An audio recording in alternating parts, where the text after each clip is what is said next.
إن الحمد لله الأكرم الذي خلق الإنسان وكرمه وعلمه من البيان ما لم يعلم فسبحان الذي لا يحصى امتنانه باللسان ولا بالقلم ونشهد أن لا إله إلا الله وحده لا شريك له ونشهد أن سيدنا وحبيبنا ومولانا محمدا عبده ورسوله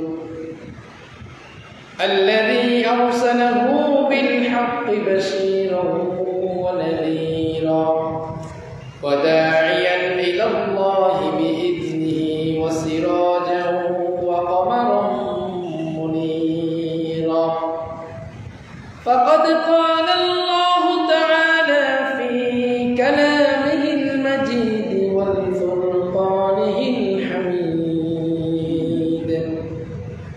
أعوذ بالله من الشيطان الرجيم بسم الله الرحمن الرحيم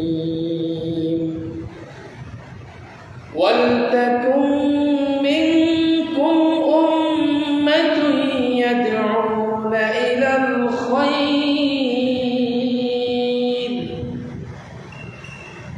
الخير ويأمرون بالمعروف وينهون عن المنكر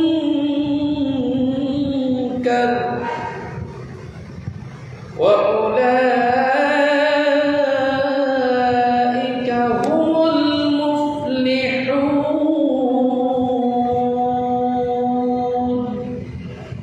صدق الله العظيم.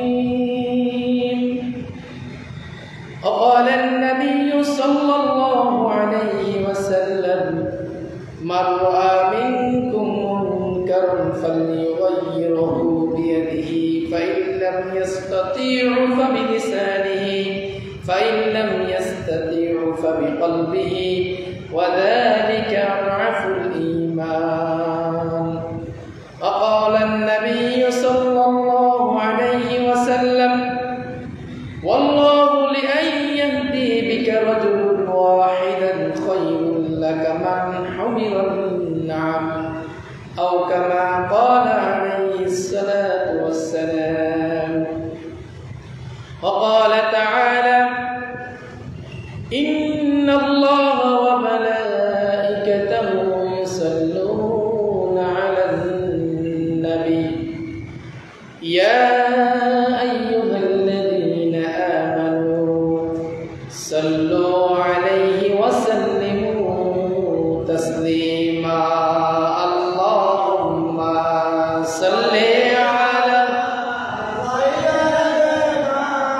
مولانا محمد وعلى آل سيدنا مولانا محمد. اللهم صل على مولانا محمد وعلى آل سيدنا.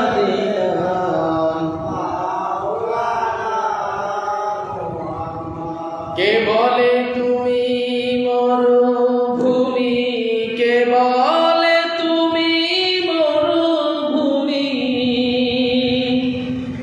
কে বলে তুমি সর্বহারা,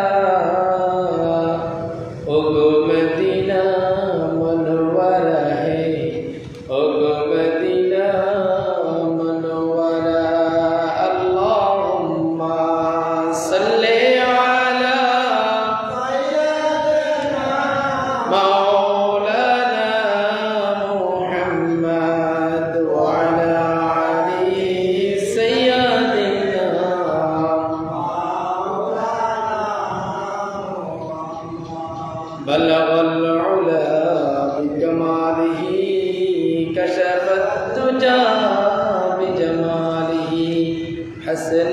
جميع خصاله صلوا عليه وآله الحمد لله আল্লাহ রাব্বুল আলামিনের দরবারে শুকরিয়া যে মহান রব্বুল আলামিন আজকে পবিত্র শাওয়াল মাসের দ্বিতীয় জুমায় আল্লাহ সুবহানাহু ওয়া তাআলা আপনি আমাকে যথাসময়ে আল্লাহর ঘর মসজিদে আসার তৌফিক দিয়েছেন, তার জন্য মন থেকে শুকরিয়া জ্ঞাপন করে আলহামদুলিল্লাহ। আরও একবার শুকরিয়া জ্ঞাপন করি যে মহান রব্বুল ইজ্জত ওয়াল জালাল ওয়াল কারীম আপনি আমাকে দুনিয়াবি অসংখ্য কাজের মধ্য দিয়ে আল্লাহর হুকুম বাস্তবায়ন করার জন্যে শারীরিক সুস্থতা দান করেছেন, সকল প্রকার মানসিক পেরেশানি থেকে দূরে রেখে আল্লাহর ঘর মসজিদে যথাসময়ে আসার তৌফিক দিয়েছেন, তার জন্য আরও একবার হৃদয় থেকে জবান খুলে বলি আলহামদুলিল্লাহ। লক্ষ কোটি দরুদ প্রেরণ করি মানবতার মুক্তির দিশারি জনাব মুহাম্মদুর রাসূলুল্লাহ সাল্লাল্লাহু আলাইহি ওয়াসাল্লামের প্রতি, যার আনিত বিধান বাস্তবায়নের জন্য আল্লাহর জমিনে দ্বীনের পথে থাকার সেই সুযোগ দিয়েছেন, তার জন্য সেই মহামানবের প্রতি সংক্ষিপ্ত আকারে দরুদ প্রেরণ করি সাল্লাল্লাহু আলাইহি ওয়াসাল্লাম। সম্মানিত মুসল্লিয়ান ইকরাম, আসসালামু আলাইকুম ওয়া রাহমাতুল্লাহি ওয়া বারাকাতুহু। আজকে আলোচনার বিষয় হচ্ছে আল্লাহর পথে দাওয়াত। আসলে আল্লাহ রাব্বুল আলামিন দুনিয়ার জমিনে মানব জাতি সৃষ্টি করার পর এই মানব জাতিকে আল্লাহর হুকুম বাস্তবায়ন করার জন্য, শুধুমাত্র আল্লাহর হুকুমকে বাস্তবায়ন করবে এই জন্যই আল্লাহর জমিনে আল্লাহ প্রতিনিধি পাঠিয়েছেন, মানব জাতি সৃষ্টি করেছেন। এখানে আল্লাহ তাআলার পক্ষে কাজ করার জন্য আল্লাহর হুকুম শুধু নিজে মানলেই হবে না, নিজেও মানবে। এই মানাটাই ঠিক অপরকে দাওয়াত দিবে জোরদারভাবে। নিজে যেটা মানবে সেটা অন্যকে দাওয়াত দিয়ে মানানোর চেষ্টা করতে হবে। এই দায়িত্বটা আল্লাহর পক্ষ থেকে আসা। আমরা যদি বলি যে আল্লাহ তো বলছে আল্লাহর দ্বীন কায়েমের জন্য দুনিয়ার জমিনে আল্লাহ তাআলা আমাদেরকে পাঠাইছেন, কিন্তু দ্বীন কায়েমটা কি একা একা করলে হবে, নাকি আপনি করবেন পাশাপাশি আরেকজনকে বলবেন? আল্লাহ তাআলা এই কথাটাও শুধু নিজে পালন করবেন এটা বলেন নাই, আপনি যেটা পালন করবেন এই সেম দায়িত্বটা, এই সেম কাজটা আপনি আরেকজনকে পালন করার জন্য নির্দেশ দিতে হবে। এইটাও আমার কথা নয়, এটা আল্লাহ পাক পবিত্র কোরআনে বলছেন, وَمَنْ أَحْسَنُ قَوْلًا مِّمَّنْ دَعَا إِلَى اللَّهِ وَعَمِلَ صَالِحًا وَقَالَ إِنَّنِي مِنَ الْمُسْلِمِينَ। আল্লাহ রাব্বুল আলামিন বলছেন, তার কথার চেয়ে আর কার কথা উত্তম হতে পারে? ওমান আহসানু কাওলাম মিম্মান দাআ ইলাল্লাহ, যে নাকি আল্লাহর পক্ষে দাওয়াত দেয়, আল্লাহর কাজ করে, আল্লাহর দাওয়াতের কথা বলে, নিজে আমল করে, নিজে যেটা মানে, এই কথাটাই আল্লাহর কথাটাই মানুষকে আহ্বান করে মানার জন্য, তার কথার চেয়ে আর কার কথা উত্তম হতে পারে? যে কিনা আল্লাহ দাঈ ইলাল্লাহর কাজ করে এবং মানুষকে আহ্বান করে এবং সে বলে আমিও একজন আত্মসমর্পণকারীর অন্তর্ভুক্ত। বলুন সুবহানাল্লাহ। যেই ব্যক্তি এই কথাটা বলে, যেই ব্যক্তি এই কাজটা করে, কোন কাজ? আমি নামাজ পড়ি, আমার দেখা দেখি আমার এই দায়িত্ব শুধু আমারই নয়, দুনিয়ার জমিনে যত মুসলমান জাতি রয়েছে এই তাদের সকলেরও এই দায়িত্ব। আপনি যেটা করবেন, আপনি যেটা মানবেন, এই মানাটাই অন্যজনকে দাওয়াত দিবেন। এটা আল্লাহ পাক বলছেন এই কাজটা যে করবে তার কথা সবচাইতে উত্তম হয়। বলুন সুবহানাল্লাহ। তার মানে আল্লাহর বিধান আপনি আমি একা মানলেই হবে না, অন্যজনকেও মানানোর জন্য আপনাকে দাওয়াত দিতে হবে। এটা কে বলছেন? আল্লাহ পাক বলছেন। সূরা হামিম সূরার মধ্যে আল্লাহ পাক বলছেন যে তুমি যেটা করবে সেটাই, ওই কাজটাই অন্য আরেকজনকে বলতে হবে, অন্য আরেকজনকে দাওয়াত দিতে হবে। আবার অন্য আয়াতে সূরা তাহরিমের মধ্যে আল্লাহ পাক বলছেন, হে ঈমানদার বান্দাগণ, তোমরা যদি জাহান্নামের আগুন থেকে বাঁচতে চাও, তোমার আহল পরিবার পরিজনদেরকেও জাহান্নামের আগুন থেকে বাঁচাও। তার মানে বোঝা যাচ্ছে আপনি একা জাহান্নামের আগুন থেকে বাঁচতে পারবেন না। আমি চাইলে আমি একা আল্লাহর ইবাদত করে জাহান্নামের আগুন থেকে বাঁচার কোনো সুযোগ নাই। ওই জাহান্নামের আগুন থেকে বাঁচার জন্য আমাকে এই কাজটা করতে হবে। এখন জাহান্নামের আগুন থেকে বাঁচার জন্য আমি যদি এই কাজটা করি, কোন কাজ? এই দাঈ ইলাল্লাহর কাজ। যারা এই কাজটা করে আল্লাহ পাক তাদের পরিচয় দিচ্ছেন, কুনতুম খায়রা উম্মাতিন উখরিজাত লিন-নাস তা'মুরুনা বিল মা'রুফি ওয়া তানহাউনা 'আনিল মুনকার ওয়া তু'মিনুনা বিল্লাহ। যারা এই আল্লাহর পক্ষে আল্লাহর পথে দাঈ ইলাল্লাহর কাজ করে কালিমার দাওয়াত দেয়, এক কালিমা লা ইলাহা ইল্লাল্লাহ মুহাম্মাদুর রাসূলুল্লাহ, এই তাওহীদের কথাটা যে ব্যক্তি বলে তাদেরকে আল্লাহ পাক বলছেন তোমরাই শ্রেষ্ঠ জাতি। তার মানে এখানে শ্রেষ্ঠ জাতি বলতে সকলকে বোঝায় নাই। যারা শ্রেষ্ঠ জাতি, মানব জাতির জন্য তোমাদের আবির্ভাব হয়েছে, তোমরা মানব জাতির মধ্যে যারা এই কাজটা করবে তারাই হচ্ছে শ্রেষ্ঠ জাতি। কুনতুম খায়রা উম্মাতিন উখরিজাত লিন-নাস তা'মুরুনা বিল মা'রুফ, যারা সৎ কাজের নির্দেশ দিবে, ন্যায় কাজ করবে, ভালো কাজ করবে এবং অসৎ কাজের নিষেধ করবে।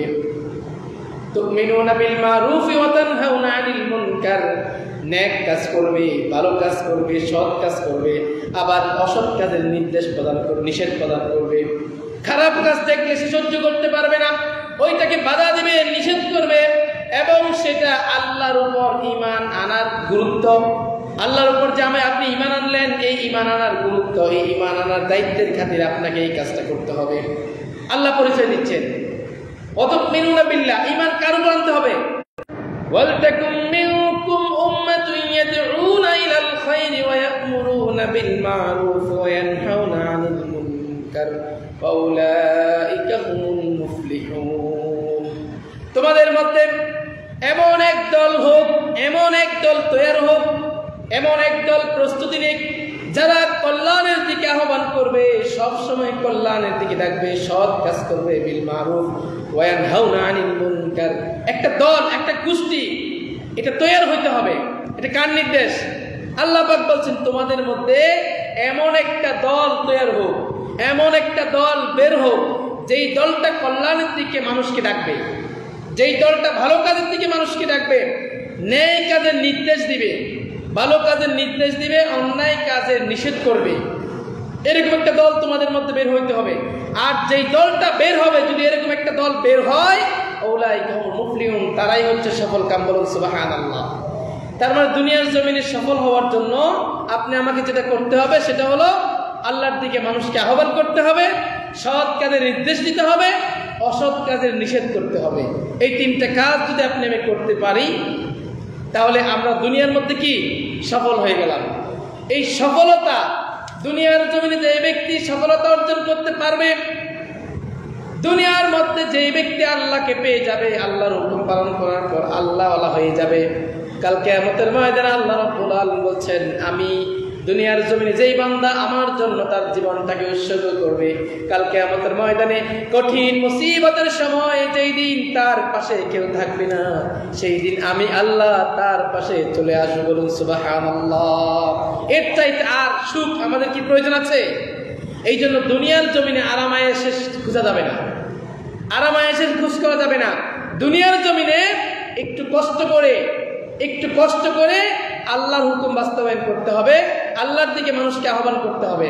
এখন আমাদের সমাজে যদি আমরা একটু দৃষ্টিপাত করি, আমাদের সমাজের দিকে যদি আমরা একটু তাকাই, অসংখ্য মুমিন মুসলমান আছে যারা নামাজ পড়ে না, রোজা রাখে না, আল্লাহর হুকুম পালন করে না। এখন তাদেরকে কি আমাদের পক্ষে থেকে দাওয়াত দেওয়াটা কি জরুরি নয়?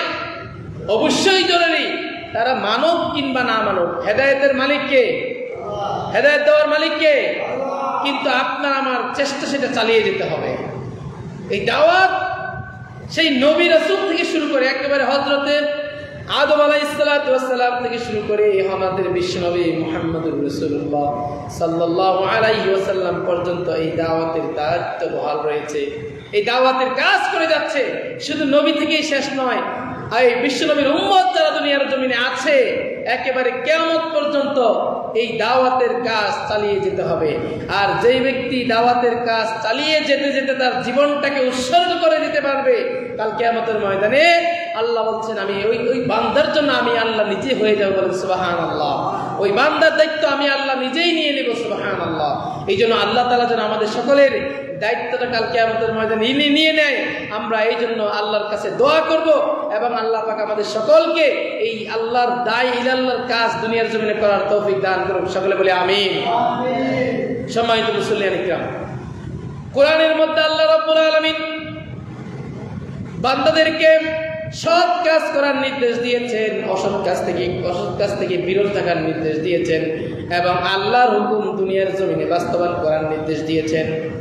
এইটা শুধু কোরআনের মধ্যে নয়, বিশ্বনবী মুহাম্মদুর রাসূলুল্লাহ সাল্লাল্লাহু আলাইহি ওয়াসাল্লাম বলেছেন, মান রাআ মিনকুম মুনকারান ফালইয়ুগাইয়িরহু বিয়াদিহি ফাইন লাম ইস্তাতি'উ ফাবিলিসানিহি ফাইন লাম ইস্তাতি'উ ফাবিকলবিহি ওয়া যালিকা আযআফুল ঈমান।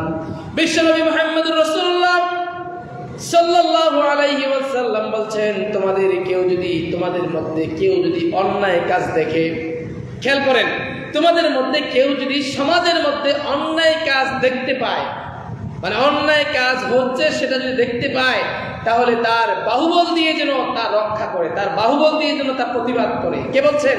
বিশ্বনবী মুহাম্মদুর রাসূলুল্লাহ সাল্লাল্লাহু আলাইহি ওয়াসাল্লাম। মান রাআ মিনকুম মুনকারান ফালইয়ুগাইয়িরহু, যদি তোমাদের মধ্যে কেউ সমাজের মধ্যে খুব খারাপ কাজ দেখতে পাও, তোমাদের সম্মুখে করতেছে, তখন তোমাদের উচিত হচ্ছে তোমাদের বাহুবল দিয়ে সেটা প্রতিবাদ করা।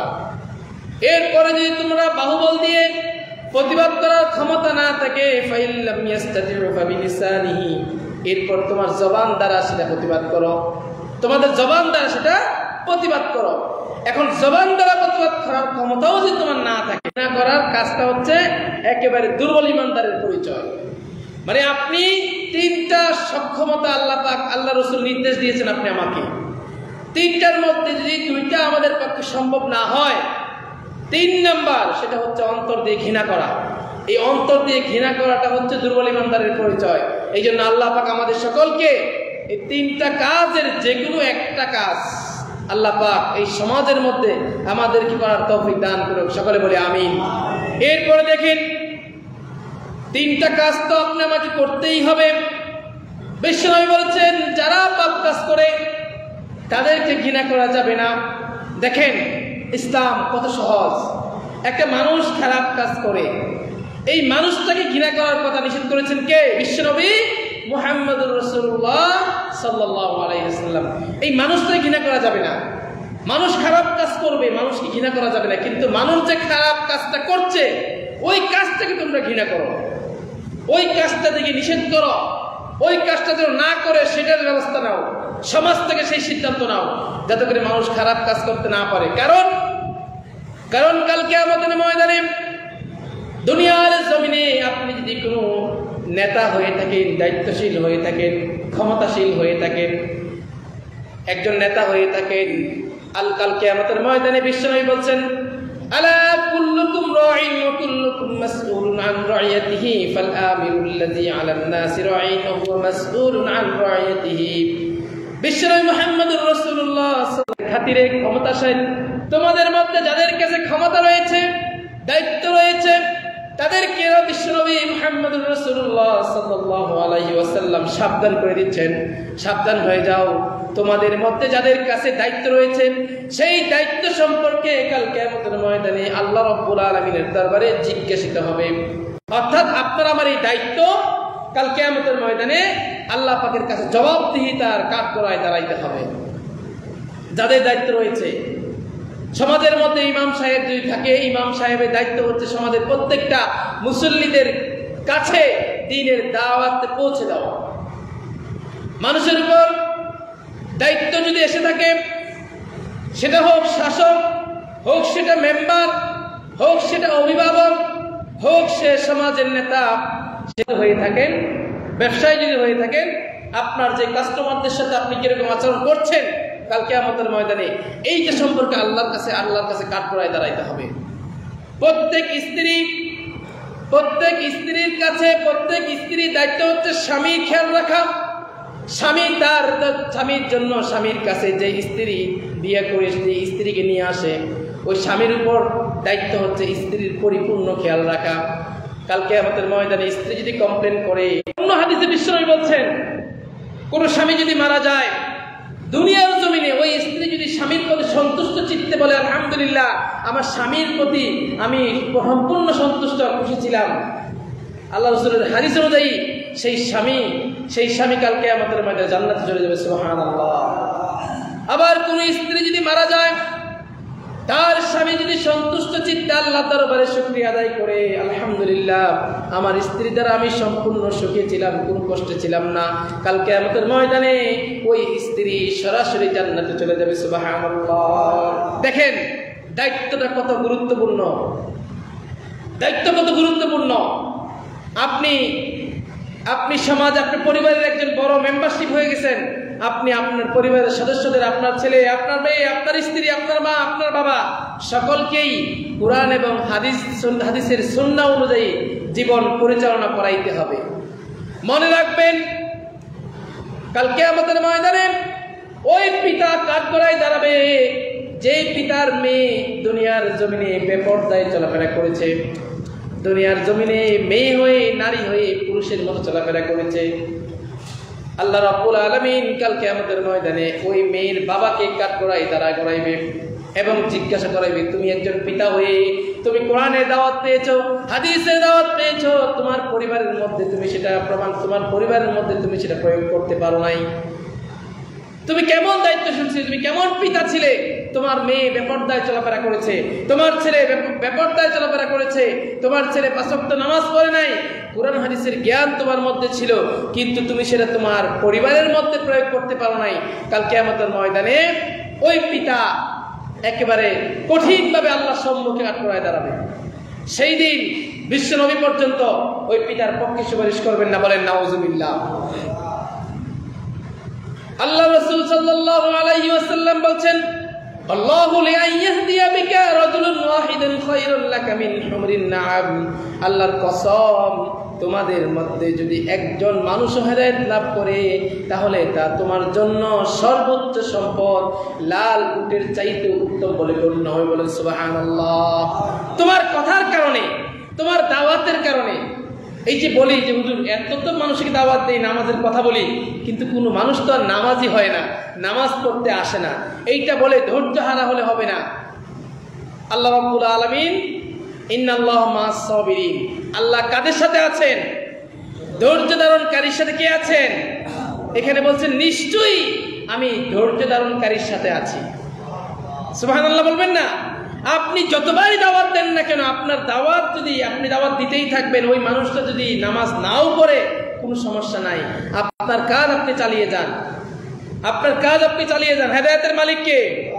নামাজকে আমি জোর করে পড়াইতে পারবো? জোর করে পড়াইতে পারবো না। মনে রাখবেন, নামাজি হওয়ার জন্য আল্লাহর হেদায়েত জরুরি। নামাজি হওয়ার জন্য কার হেদায়েত জরুরি? মানুষ চেষ্টা করতে হবে। এই জন্য আল্লাহ পাক, আল্লাহ রাসূল সাল্লাল্লাহু আলাইহি ওয়াসাল্লাম, তোমার দাওয়াতের কাজের কারণে একটা মানুষ যদি হেদায়েতের রাস্তা খুঁজে পায়, একটা মানুষ যদি হেদায়েতের রাস্তায় চলে আসে, সর্বোচ্চ সম্পদ লাল উট সদকা করার কারণে, সদকা করার কারণে যে সওয়াব হয়, সেই সওয়াব তার আমলনামায় আল্লাহ পাক দিবেন, সুবহানাল্লাহ। এই জন্য ওই সওয়াবের উদ্দেশ্য হলো আমাদের দাওয়াতি কাজ চালাইতে হবে, নামাজের দাওয়াত দিতে হবে মানুষকে। যারা নামাজ পড়ে না, যারা নামাজ পড়ে না, দেখেন নামাজীদের জন্য আল্লাহ রাব্বুল আলামিন কত ছাড় দিয়েছেন, বিশ্বনবী পর্যন্ত ছাড় দিয়েছেন। নামাজি মুসল্লি, নামাজি মুমিন, যারা মুমিন তাদের ওসিয়ত সমাজের মধ্যে পূর্ণ করা সঠিক, পূর্ণ করা খুব জরুরি হয়, কিন্তু যারা মুমিন নয় তাদের কোনো ওসিয়ত সমাজের মধ্যে মানা কোনো উচিত না, মানা জরুরিও না। যারা মুমিন না, মুমিন মানে কারা? যারা নামাজি তারাই তো মুমিন নাকি? আল্লাহর ভাষ্য অনুযায়ী যারা নামাজি, যারা ঈমান আনে তারাই তো নামাজ পড়ে, আর যারা ঈমান আনে না তারা কি নামাজ পড়ে? তার মানে যারা নামাজ পড়ে তারা মুমিন। ওই মুমিনদের ওসিয়ত সমাজের মধ্যে পূর্ণ করা জরুরি, ওই মুমিনদের ওসিয়ত পূর্ণ করতে পারবেন। কিন্তু যারা মুমিন না, যারা নামাজি না, যারা আল্লাহর হুকুম মানে না, তাদের কোনো ওসিয়ত সামাজিকভাবে কোনো মানার কোনো জরুরি না, মানা উচিত না। কোরআন এবং হাদিস যদি আপনি ফলো করতে চান তাহলে বেনামাজির জানাজাও দেওয়া উচিত না, ঠিক কিনা বলেন? বেনামাজির জানাজাটা দেওয়া উচিত না। কোরআন এবং হাদিস দ্বারা এটা প্রমাণিত দলিল। এখন আপনার আমার সমাজে সেই আইনটা নাই, কিন্তু সেই আইনটা আমাদের প্রচলন করতে হবে। নামাজ পড়তে হবে, নামাজ ছেড়ে সমাজের মধ্যে বসবাস করা যাবে না। এই আইনটা আস্তে আস্তে প্রয়োগ করতে হবে। সমাজের মধ্যে অনেক কিছুই ছিল না, কিন্তু আলহামদুলিল্লাহ এখন সমাজের মধ্যে অনেক কিছু কোরআন এবং হাদিস দ্বারাই এটা প্রচলিত চলতেছে। এরকম আমি যদি ঠিক হয়ে যাই কোরআনের পক্ষে, ওই যে আল্লাহ পাক সূরা নাসরের মধ্যে বলেছেন, ইদা জা নাসরুল্লাহি ওয়াল ফাতহু ওয়া রাআইতান নাসা ইয়াদখুলুনা ফি দীনিল্লাহি আফওয়াজা। আল্লাহ পাক কি বলছেন? আল্লাহর হুকুম ছাড়া কোনো মানুষ দ্বীনের পক্ষে আসবে না। যখন দেখবেন দ্বীনের পতাকা তলে মানুষজন আসছে, বুঝতে হবে সেখানে আল্লাহর সাহায্য আসছে। আল্লাহর সাহায্য ছাড়া কোনো মানুষ দ্বীনের পক্ষে আসবে না। আল্লাহর সাহায্য যখন আসবে, হে রাসূল আপনি দেখবেন দলে দলে তারা দ্বীনের পথে চলে আসতেছে। বলুন সুবহানাল্লাহ। তার মানে বোঝা যাচ্ছে আপনি আমার দাওয়াতি কাজ চালাইতে হবে। দাওয়াতি কাজ চালাইতে একদিন দেখবেন একজন একজন করে দ্বীনের পক্ষে চলে আসবে, দ্বীনের পতাকা তলে চলে আসবে, ৫ ওয়াক্ত নামাজি হবে। কিন্তু সেটার জন্য আপনি আমাকে জোরদারভাবে এই দাঈ ইলাল্লাহর কাজটা করে যেতে হবে। কোনো ব্যক্তি যদি ভালো কাজের আহ্বান করে, মান দাআ ইলাল্লাহি মান দাআ ইলা হুদান কানা লাহু মিন আজরিন মাসালুল উজুরিন মিন তাবাতুহু ওয়া লা ইয়ানকুসু যালিকা মান উজুরিহিম শাইআন ওয়া মান দাআ ইলা সালাতিহি কান। বিশ্বনবী মুহাম্মদুর রাসূলুল্লাহ সাল্লাল্লাহু আলাইহি ওয়াসাল্লাম বলছেন, কোন মানুষ কোন ব্যক্তি যদি ভালো পথে আহ্বান করে, যত মানুষ তার অনুসরণ করবে তাদের জন্য তাদের সকলের পুরস্কার সমপরিমাণ পুরস্কার সেই ব্যক্তি লাভ করে। বলেন সুবহানাল্লাহ। একজন মানুষ ভালো কাজের আহ্বান করলো, একজন মানুষ নামাজের পক্ষে দাওয়াত দিল, একজন মানুষ বা একটা গোষ্ঠী একটা দল আল্লাহর পথে বের হয়ে দ্বীনের পক্ষে দাওয়াত দিচ্ছে, দাঈ ইলাল্লাহর কথা বলছে, তাওহীদের কথা বলছে। ওই তাওহীদের কথা শোনার পর যতগুলো মানুষ ৫ ওয়াক্ত নামাজি হবে, যতগুলো মানুষ কোরআনের কথা শুনবে, যতগুলো মানুষ হাদিসের কথা শুনবে, যতগুলো মানুষ নামাজি হবে, ওই ততগুলো মানুষ নামাজি হওয়ার কারণে যতগুলো সওয়াব তার আমলনামায় যাবে, ওই যেই দাওয়াতি কাজ করছে যেই গ্রুপটা যেই ব্যক্তিটা, ওই ব্যক্তির আমলনামায় সমপরিমাণ সওয়াব তার আমলনামায় আল্লাহ পাক লিপিবদ্ধ করে দিবেন। সুবহানাল্লাহ। এবং কোন নেতা, কোন গোত্র, কোন দল, কোন গোত্র, কোন গোষ্ঠী যদি খারাপ কাজের জন্য মানুষকে ডাকে, খারাপ কাজের জন্য মানুষকে আহ্বান করে, ওই খারাপ কাজ করার জন্য যতগুলো গোষ্ঠী, যতগুলো মানুষ, যতগুলো গোত্র ওই খারাপ কাজ করার জন্য শামিল হয়, তারা খারাপ কাজ করার কারণে তাদের আমলনামায় যেই গুনাহ লিপিবদ্ধ করা হবে, ওই যেই মানুষটার কারণে আপনি খারাপ কাজটা করলেন, যেই মানুষটার আহ্বানে আপনি খারাপ কাজটা করলেন, ওই মানুষটার আমলনামায়ও তার সমপরিমাণ খারাপ গুনাহ তার আমলনামায় লিপিবদ্ধ হবে। বলেন নাউজুবিল্লাহ। এখন বলেন, আমরা মুসলমান হয়ে মানুষকে খারাপ কাজের আহ্বান করব নাকি ভালো কাজের আহ্বান করব? ভালো কাজের আহ্বান করার তৌফিক দান করুন। সকলে বলি আমিন। যেহেতু বেনিফিট এক, আল্লাহ নবী মুহাম্মদ রাসূলুল্লাহ সাল্লাল্লাহু আলাইহি ওয়াসাল্লাম বলছেন, বেনিফিট এক নয়, বেনিফিট এক নয়। খারাপ কাজের জন্য যেই মানুষটা খারাপ কাজের আহ্বান করলো, সেই মানুষটার কারণে যেই মানুষটা খারাপ কাজ করলো, ওইটা খারাপ কাজ করার কারণে তার আমলনামায় সমপরিমাণ গুনাহ তার আমলনামায় লিপিবদ্ধ করে দিবে। নাউজুবিল্লাহ। আর ভালো কাজ করার কারণে, ভালো কাজের আহ্বান করার কারণে, আপনি ভালো কাজের আহ্বান করলেন, আপনার ভালো কাজটা আমি শুনলাম, শোনার পর ইরাদা করলাম, ইচ্ছা করলাম, নিয়ত করলাম, আমি আজকে থেকে নামাজ পড়ব, আমি আজকে থেকে কোরআন হাদিস মোতাবেক চলবো, আমি এই যে নিয়ত করলাম, এই নিয়ত করার সাথে সাথে আপনার আমার আমলনামায় একটা নেকি লিপিবদ্ধ করে দেওয়া হবে। সুবহানাল্লাহ। হাদিস শরীফে আসছে, ওই যে ব্যক্তিরা নিয়ত করলো, নিয়ত করে যে আমলটা সে তার আমলনামায় অর্জন করলো, যেই ব্যক্তি দাওয়াত দিল, যার কথার কারণে সে নিয়ত করলো, তারও আমলনামায় সমপরিমাণ সওয়াব লিপিবদ্ধ করে দিবেন। সুবহানাল্লাহ।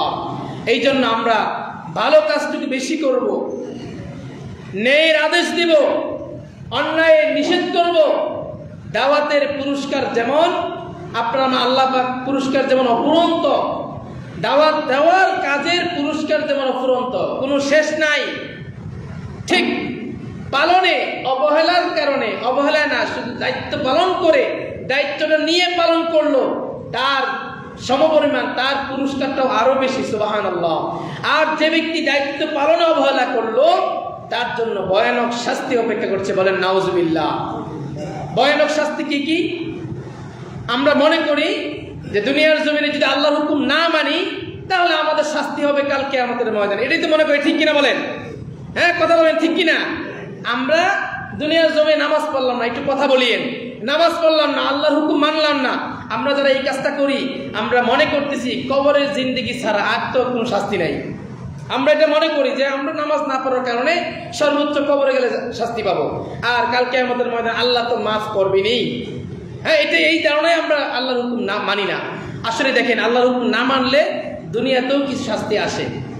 আল্লাহর হুকুম না মানার কারণে, 5 ওয়াক্ত নামাজ সালাত জামাতে আদায় না করার কারণে, রমজানের রোজা আদায় না করার কারণে, যাকাত আদায় না করার কারণে, ফিতরা আদায় না করার কারণে, হজ বাইতুল্লাহ আদায় না করার কারণে দুনিয়াতেও আল্লাহ পাক শাস্তি দেয়। দুনিয়াতেও আল্লাহ পাক কি দেয়? শাস্তি দেয়। 1 নাম্বার শাস্তি হচ্ছে দুনিয়াতে আল্লাহ তাআলা গজব দেয়। কি দেয়? কি দেয় বলেন? গজব দেয়। গজবটা কি দেখায় দেয়? এই যে মৌসুমে অনাবৃষ্টি, এটা আল্লাহর পক্ষ থেকে কি গজব? এটা কি আল্লাহর পক্ষ থেকে কি গজব? এটা আপনার আমার কামাই, আপনি আমি ইনকাম করতেছি, এই যে নামাজ পড়ছি না, সুদের সাথে জড়িত আছি, সুদ মুক্ত জীবন করতে পারতেছি না, সুদের ব্যবসার সাথে জড়িত আছি, জিনার সাথে জড়িত আছি, জুয়া খেলার সাথে জড়িত আছি, নেশার সাথে জড়িত আছি, এইটার জন্য দুনিয়ার জমিনে আল্লাহ দুনিয়ার জমিনে গজব নাজিল করেন, বলেন নাউজুবিল্লাহ। 2 নম্বরে পরস্পরের সৌহার্দ্য সম্পন্ন নষ্ট হয়, পরস্পর সম্পন্ন সৌহার্দ্যপূর্ণ সম্পন্ন নষ্ট হয়, বায়ে বায়ে দ্বন্দ্ব হয়, মায়ে ছেলে দ্বন্দ্ব হয়, স্বামী স্ত্রী দ্বন্দ্ব হয়, পাড়া প্রতিবেশীর সাথে দ্বন্দ্ব হয়। এটা কিসের জন্য? আল্লাহর হুকুম না মানার কারণে, আল্লাহর বিধান অনুযায়ী জীবন পরিচালনা না করার কারণে। বলেন তো আমাদের সমাজে এইসব কাজ কি অ্যাভেলেবেল হচ্ছে না? কথা বল, হচ্ছে কিনা? ভাই ভাই দ্বন্দ্ব আছে, পাড়া প্রতিবেশী দ্বন্দ্ব আছে, সৌহার্দ্যপূর্ণ সম্পর্ক নষ্ট হচ্ছে, আল্লাহর গজব আপনার আমার দুনিয়ার জমিনে আসতেছে। এগুলো হচ্ছে আপনার আমার কামাই। 3 নাম্বার হচ্ছে দোয়া কবুল না হওয়া।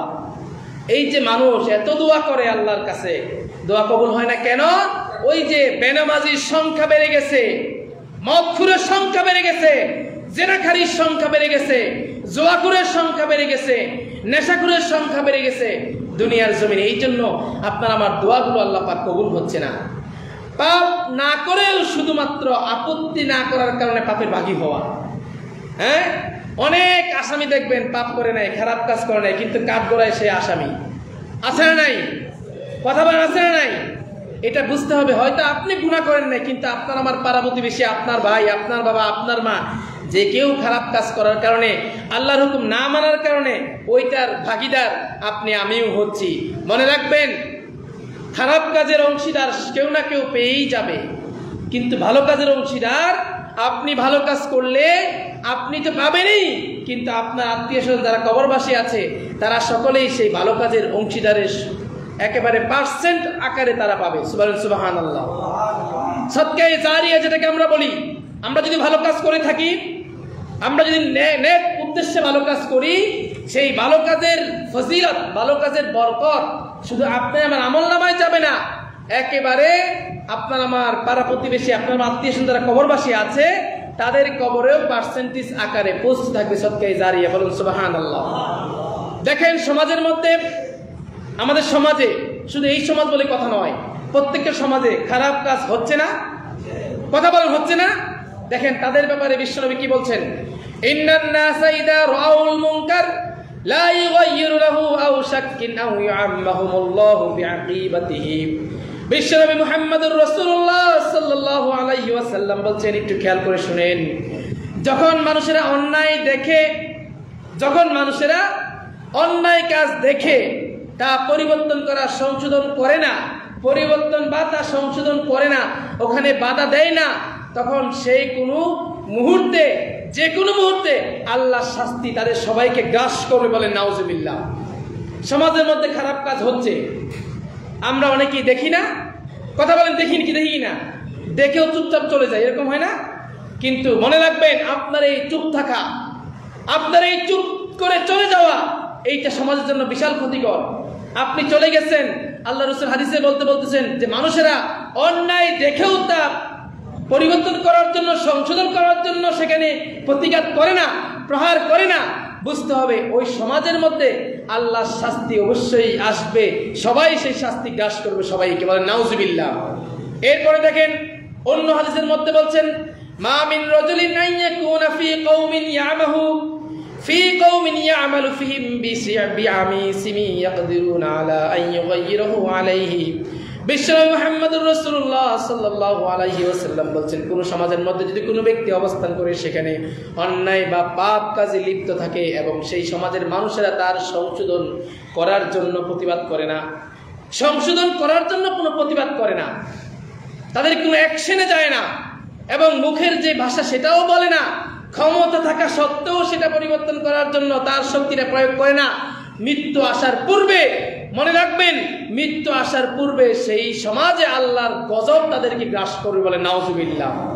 বর্তমানে আমাদের সমাজে, আমাদের সমাজ বলে কথা নয়, প্রত্যেকটা সমাজেই এটা চলতেছে, চলমান। হ্যাঁ, বিশেষ করে একটু দৃষ্টি দেখেন আমাদের হিলটেক্সের আশেপাশে দৃষ্টি দেন, বাইরে প্রচুর বৃষ্টি, শিলাবৃষ্টি পর্যন্ত হয়, কিন্তু আমাদের অঞ্চলে বৃষ্টি দেখা মেলে না। এটা বুঝতে হবে। আপনার আমার কামাই, আপনার আমার সমাজে এত জঘন্যতম পাপ কাজ চলে। ঈদের মতো একটা পবিত্র দিন, যেই দিন আমি ওপেন মসজিদে ঘোষণা করেছিলাম, ঈদের নামাজ পড়ে যারা রমজানের রোজা রেখেছেন, রমজানের রোজা রেখে ঈদের নামাজ পড়েছেন, ভালো কাজ করেছেন। ঈদের নামাজ পড়ে কেউ জোয়ার আড্ডায় বসবেন না, কিন্তু খবর নিয়ে দেখলাম অনেক জায়গায় ওপেন জোয়া খেলছে, মদ খেয়েছে, তাস নিয়ে বসেছে। এটা সবচাইতে দুঃখজনক বিষয়। আমরা কোন সমাজে বসবাস করছি? এটা কি মুসলিম সমাজ না অন্য কোনো ফিতনাবাজের সমাজ? এটা বোঝা মুশকিল হয়ে যায়। কেন এই কাজটা করেন আপনারা? এই জন্য বিশ্বনবীর হাদিস অনুযায়ী এই যে আল্লাহর গজব, এটা আপনার আমার হাতের কামাই। আপনি আমার কারণে আল্লাহর পক্ষ থেকে গজব আসতেছে, আপনি আমার কাজের কারণে, আপনি আমার গাফিলতির কারণে। এই জন্য আসুন আল্লাহর বিধান অনুযায়ী, আল্লাহর হুকুম অনুযায়ী জীবনটাকে পরিচালনা করার চেষ্টা করি। আল্লাহ পাক আমাদের সকলকে আল্লাহর হুকুম, বিধান, কোরআন এবং হাদিস অনুযায়ী জীবনটাকে পরিচালনা করার তৌফিক দান করুন। সকলে বলি আমিন। কোনো কথা বলবেন? এরপরে আসেন, দুনিয়ার সমাজের মধ্যে যদি আমরা বসবাস করতে যাই, আমাদের আশেপাশে কেউ অনেকে খারাপ কাজ করবে, তাদেরকে আমরা ডাক দিব। যারা যেখানে আছি, যেখান থেকে আছি, বিশেষ করে পবিত্র মাহে রমজানকে কেন্দ্র করে যে যুবকরা মসজিদে সময় দিয়েছেন, আমি আশা করব, তাদেরকে অনুরোধ করব, রমজান চলে গেছে মানে এই নয় যে নামাজ শেষ হয়ে গেছে। রমজান চলে যাওয়ার সাথে সাথে আমার মসজিদের মুসল্লি হারায় ফেলছি, খুবই দুঃখজনক বিষয়। এটা কখনো করা উচিত নয়। এই জন্য আল্লাহর গজব থেকে বাঁচার জন্য আপনার আল্লাহর হুকুম মানতে হবে, কোরআন এবং হাদিস অনুযায়ী জীবনটা পরিচালনা করতে হবে। আল্লাহ পাক আমাদের সকলকে কোরআন এবং হাদিস অনুযায়ী জীবন পরিচালনা করার তৌফিক দান করুন। সকলে বলে আমিন।